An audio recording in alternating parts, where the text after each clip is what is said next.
Hi everyone, ಎಲ್ಲರಿಗೂ ನಮಸ್ಕಾರ. ವೇದಿಕೆ ಮೇಲೆ ಉಪಸ್ಥಿತರಿರುವಂತಹ ಗೌರವಾನ್ವಿತರಾದ ಪ್ರಾಂಶುಪಾಲರು ಮೇಡಮ್ ಅವ್ರಿಗೆ, ಶೈಲಜಾ ಮ್ಯಾಮ್ ಅವ್ರಿಗೆ, ಮತ್ತು ನಮ್ಮ ಬಸವನಗುಡಿ MLA ಆದಂತಹ ಶ್ರೀ ರವಿ ಸುಬ್ರಹ್ಮಣ್ಯ ಸರ್ ಅವ್ರಿಗೆ, ಹಾಗೂ ಪೊಲೀಸ್ ಸರ್ ಅವರ ಹೆಸರು ಗೊತ್ತಾಗಲಿಲ್ಲ, ಸಾರಿ,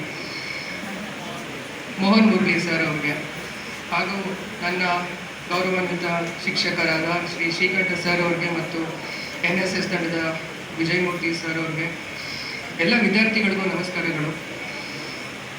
ನನಗೆ ಪ್ರೋಗ್ರಾಮ್ ಒಂದು ಕಡೆ ಖುಷಿ ಆಗ್ತಾಯಿದೆ, ಒಂದು ಕಡೆ ಬೇಜಾರು ಕೂಡ ಆಗ್ತಾಯಿದೆ. ಯಾಕೆ ಅಂದರೆ ನಾವು ನಮ್ಮ ವಿಶ್ವವನ್ನು, ನಮ್ಮ ಸಮಾಜವನ್ನು ಹೇಗೆ ನಾವು ತೊಗೊಂಡು ಹೋಗ್ತಾ ಇದ್ದೀವಿ, ಈ ಅವೇರ್ನೆಸ್ ಮೂಡಿಸ್ತಾ ಇದ್ದೀವಲ್ಲ, ಎಲ್ಲ ತಪ್ಪು ದಾರಿ ಹಿಡಿತಾ ಇದ್ದೀವಿ, ಸರಿ ದಾರಿಗೆ ಬರೋಕ್ಕೆ ಒಂದು ಕಡೆ ಖುಷಿ ಈ ಥರ. ಇನ್ನೊಂದು ಕಡೆ ನಮ್ಮ ಸಮಾಜ, ನಮ್ಮ ಸ್ನೇಹಿತರು ಈ ಥರ ಬೇರೆ ಬೇರೆ ಒಂದು ಡ್ರಗ್ಸ್ಗೆ ಅಡಿಕ್ಟ್ ಆಗ್ತಾಯಿಲ್ಲ, ಅದು ಒಂದು ತುಂಬಾ ಮನಸ್ಸಿಗೆ ನೋವಾಗುತ್ತೆ.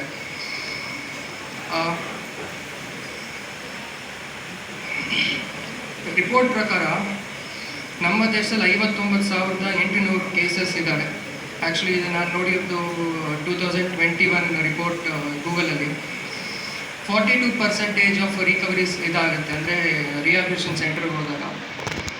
ಸೊ ಇದು ಡ್ರಗ್ಸ್ ಅನ್ನೋದು ಮಾದಕ ವಸ್ತು, LSD ಅಥವಾ ಈ ಥರ ಬೇರೆ ಬೇರೆ ಸ್ಟಿಕ್ಕರ್ ಅಥವಾ ಈ ಥರ ಒಂದು ಡ್ರಗ್ಸ್ ಮಾದಕ ವಸ್ತುಗಳನ್ನ ಹೇಗೆ ತಲುಪ್ತಾ ಇದೆ. ಡ್ರಗ್ ಟ್ರಾಫಿಕಿಂಗ್ ಅಂತ ಒಂದು ದಂಧೆ ಇದೆ, ಡಾರ್ಕ್ ವೆಬ್ಸೈಟ್. ಇದು ಬರೀ ನಮ್ಮ ಸರ್ಕಾರ ಮತ್ತು ಭಾರತೀಯ ಸರ್ಕಾರ, ಹಾಗೆ ನಮ್ಮ NCB ನಾರ್ಕೋಟಿಕ್ಸ್ ಡಿಪಾರ್ಟ್ಮೆಂಟ್ ಅವರ ಒಂದು ಮುಖ್ಯ ಕೆಲಸ ಜೊತೆಗೆ ನಮ್ಮೆಲ್ಲರ ಕೆಲಸನೂ ಹೌದು. ಹೇಗೆ ನಡೀತಾ ಇದೆ, ಇದನ್ನು ಹೇಗೆ ನಾವು ತಡೆಗಟ್ಬೋದು. ನಿಮ್ಮ ಎಲ್ಲ ಸರ್ ಹೇಳ್ದಂಗೆ ನಮ್ಮ ಗೌಪ್ಯತೆ, ನಮ್ಮ ಒಂದು ಪ್ರೈವಸಿ, ಕಂಪ್ಲೇಂಟ್ ಮಾಡಿದ ತಕ್ಷಣ ನಾವೆಲ್ಲ ಡೀಟೇಲ್ಸ್ ಎಲ್ಲ ಕೊಡೋದು ಅವಶ್ಯಕತೆ ಇಲ್ಲ. We can complaint to them, ಇಂಥ ಕಡೆ ನಡೀತಾ ಇದೆ. ಅಂದರೆ ನಮ್ಮ ಭಾರತ ದೇಶದಲ್ಲಿ 59,000 ಹತ್ರ ಕೇಸಸ್ ಇದೆ. ಜಮ್ಮು ಕಾಶ್ಮೀರಲ್ಲೇ 1,000 ಕೇಸಸ್ ರಿಪೋರ್ಟ್ ಆಗಿದ್ದಾವೆ. ಆದರೆ ಬೇರೆ ದೇಶದಿಂದ ಬರುವಂಥ ಜನಸಂಖ್ಯೆಯಿಂದ ಡ್ರಗ್ಸ್ ಈ ಥರ ಒಂದು ಡ್ರಗ್ ಟ್ರಾಫಿಕಿಂಗ್ ನಡೀತಾ ಇದೆ. ಇದೆಲ್ಲ ಹೇಗೆ ತಡೆಗಟ್ಟಬೇಕು ಅನ್ನೋದು ನಾವು ಡೆಫಿನೆಟಾಗಿ ಯೋಚನೆ ಮಾಡಬೇಕಂಥದ್ದು ಕರ್ತವ್ಯ.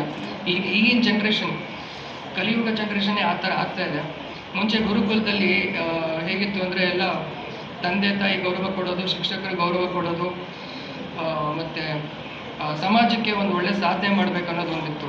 ಈ ಕಲಿಯುಗದಲ್ಲಿ ಹೇಗೆ ಅಂದರೆ ನಮ್ಮದೇ ಒಂದು, ನಾವು ಹೇಗಿರ್ತೀವಿ ನಮ್ಮ ಪಾಡಿಗೆ ಬಿಟ್ಬಿಡ್ಬೇಕು ಅನ್ನೋ ಥರ ಆಗ್ಬಿಟ್ಟಿದೆ. ನನಗೆ ತುಂಬಾ ಬೇಜಾರಾಗುತ್ತಂದರೆ ನಮ್ಮ ಸಮಾಜವನ್ನು, ನಮ್ಮ ಈ ಒಂದು ಯುವ ಜನತೆ, ಈಗಿನ ಜನ್ರೇಷನ್ ಈ ಥರ ಆಗ್ತದೆ ಅಂದರೆ ಮುಂದಿನ ಜನ್ರೇಷನ್ ಯಾವ ಥರ ಇರ್ಬೋದು ಅಂತ ಒಂಚೂರು ಯೋಚನೆ ಮಾಡಬೇಕಾಗುತ್ತೆ. ಜೊತೆಯಲ್ಲಿ ನನಗೆ ಸಾರಿ, ಸ್ವಲ್ಪ ಥ್ರೋಟ್ ಇದಾಗ್ತಾ ಇದೆ, ಸಾರಿ.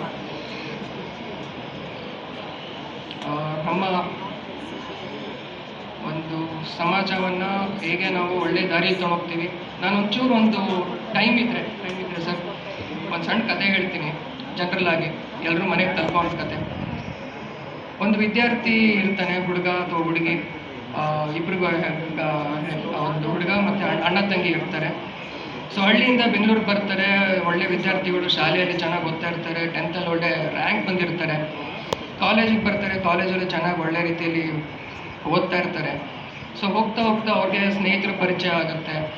ಇಲ್ಲಿ ಸ್ನೇಹಿತರು ಅಂದ್ಕೂಡಲೇ ಒಳ್ಳೆ ಫ್ರೆಂಡ್ಸು, ಕೆಟ್ಟ ಫ್ರೆಂಡ್ಸ್ ಅಂತ ಯಾರೂ ನೋಡೋಲ್ಲ. If they respect me, I respect them, mutual ಆಗಿ ಅದೇ ಥರ. ಸೊ ಹಂಗಿರ್ಬೇಕಾದ್ರೆ ಸೊ ಅವರು ಹೋಗ್ತಾ ಹೋಗ್ತಾ ಏನಾಗುತ್ತೆ, ಡಿಗ್ರಿಗೆ ಬರ್ತಾರೆ. ಡಿಗ್ರಿಲಿ ಹೋಗ್ತಾ ಹೋಗ್ತಾ ಅವ್ರಿಗೆ ಲೈಫ್ ಒಂದು ಬೇಜಾರ, ಏನೋ ಒಂಥರ ಈ ಡಿಪ್ರೆಷನ್ ಅಂತಿದೆಯಲ್ಲ, depression is the most enemy. ಈ ಒಂದು ಫೇಲಿಯರ್ ಆಗಲಿ ಡ್ರಿಂಕ್ಸ್ ಮಾಡ್ತಾರೆ, ಸಕ್ಸಸ್ ಆಗಲಿ ಡ್ರಿಂಕ್ಸ್ ಮಾಡ್ತಾರೆ. It is not your company, it is your one of your most dreaded, ನಿಮ್ಮ ಒಂಥರ ಎನಿಮಿ ಇದ್ದಂಗೆ ಅದು. ಸೊ ಈ ವಿದ್ಯಾರ್ಥಿಗಳು ಏನಿರ್ತಾರೆ, ಅಣ್ಣ ತಂಗಿ ಇಬ್ಬರು ಡಿಗ್ರಿ ಕಾಲೇಜಲ್ಲಿ ಚೆನ್ನಾಗಿ ಓದ್ತಾ ಇರ್ತಾರೆ. ಹೋಗ್ತಾ ಹೋಗ್ತಾ ಅವ್ರಿಗೆ ಈ ಡ್ರಗ್ಸ್ನ ಅಡಿಕ್ಷನ್ ಆಗುತ್ತೆ. ಪ್ರತಿ ತಿಂಗಳು ಅವ್ರ ತಂದೆ ಒಬ್ಬ ರೈತ, ಲೈಕ್ ಸಮಥಿಂಗ್ ಫಾರ್ಮರ್, ಅವರು ಬೆಳೆಯೋದಂಥ ಮಕ್ಳಿಗೆ ತೊಂದರೆ ಆಗ್ಬಾರ್ದು ಅಂದ್ಬಿಟ್ಟು ಒಂದು ವಾರದಲ್ಲೇನೋ ಫೋನ್ ಮಾಡ್ತಾರೆ, ಚೆನ್ನಾಗಿ ಓದ್ಕೊಳ್ಳಿ. ಪ್ರತಿ ತಿಂಗಳು ಅವ್ರು ಕೇಳೋಕ್ಕಿಂತ ಮುಂಚೆನೇ ಅವರು ಓದೋದಕ್ಕೆ, ಅವ್ರಿಗೆ ರೂಮ್ ರೆಂಟಿಗೆ ಅಥವಾ ಆಗಿರಲಿ ಇನ್ನೂ ಒಂದು ಒಳ್ಳೆ ಕೆಲಸಕ್ಕೆ ಅವ್ರ ಖರ್ಚಿಗೆ ಇಡಲಿ ಅಂತ ಅವರಪ್ಪ ಏನು ಬೆಳೆದಿರ್ತಾರೆ, ಅದ್ರ ಬಂದಿರೋಂಥ ಹಣನ ಅಕೌಂಟಿಗೆ ಹಾಕ್ತಾ ಇರ್ತಾರೆ, ಯಾರಿಗೆ ಅಣ್ಣಂಗೆ. ಸೊ ಹೋಗ್ತಾ ಹೋಗ್ತಾ ಅವ್ನು ದುಡ್ಡನ್ನ ಎಲ್ಲಿ ಖರ್ಚು ಮಾಡ್ತಾನೆ, ಡ್ರಗ್ಸಿಗೆ ಖರ್ಚು ಮಾಡ್ತಾ ಇರ್ತಾನೆ, ಅವ್ನು ಫೈನಲ್ ಡೇ ಅವನು ಸಾಯ್ತಾನೆ. ಬಟ್ ತಂದೆಗೆ ಫೋನ್ ಮಾಡ್ತಾರೆ, ಫೋನ್ ಮಾಡಿದಾಗ ರಿಂಗ್ ಆಗ್ತಾ ಇರುತ್ತೆ. ಬಟ್ ಮಗ ಏನೋ ಬ್ಯುಸಿ ಇದ್ದಾನೆ ಬಿಡು, ಓದ್ತಾ ಇರ್ತಾನೆ, ಎಲ್ಲೋ ಪಾಪ ಏನೋ ಬ್ಯುಸಿಯಾಗಿರ್ತಾನೆ ಅನ್ಕೊಂಡು 1.5 ತಿಂಗಳ ಆಮೇಲೆ ತಂದೆ ಗೊತ್ತಾಗುತ್ತೆ. ಬಟ್ ಇಲ್ಲಿ ನೀವು ತಿಳ್ಕೊಬೇಕಾಗಿರೋದು ಏನಂದರೆ, ಆ ತಂದೆ ತಾಯಿ ತಮ್ಮ ಮಗ ಅಥವಾ ಮಗಳಿಗೆ ಹೇಗೆ ಅವರು ಒಂದು ನಂಬಿಕೆ ಇಟ್ಟು ಸಾಕಿರ್ತಾರೆ, ಹೇಗೆ ಒಂದು ಅವ್ರನ್ನ ಒಳ್ಳೆ ರೀತಿಯಲ್ಲಿ ಒಂದು ಆಸೆ ಆಕಾಂಕ್ಷೆ ಇಟ್ಕೊಂಡಿರ್ತಾರೆ. ನನ್ನ ಮಗ ಅಥವಾ ನನ್ನ ಮಗಳು ನಮ್ಮ ಮನೆ ಹೆಸರನ್ನು ಮುಂದಕ್ಕೆ ತೊಗೊಳ್ಳಿ ಅಂತಲ್ಲ, ನಮ್ಮ ದೇಶದ ಹೆಸರನ್ನು ಒಳ್ಳೆ ರೀತಿಯಲ್ಲಿ ತೊಗೊಂಡು ಹೋಗಲಿ, ದೇಶದಂತ ನಮ್ಮ ಮಗನ ಹೆಸರು ಬರಲಿ ಅಂತ ಒಂದು ಆಸೆ ಆಕಾಂಕ್ಷೆ ಇರುತ್ತೆ. ಸೊ ಅದನ್ನು ದಯವಿಟ್ಟು ಯಾರೂ ನಿರಾಶೆ ಮಾಡಬೇಡಿ.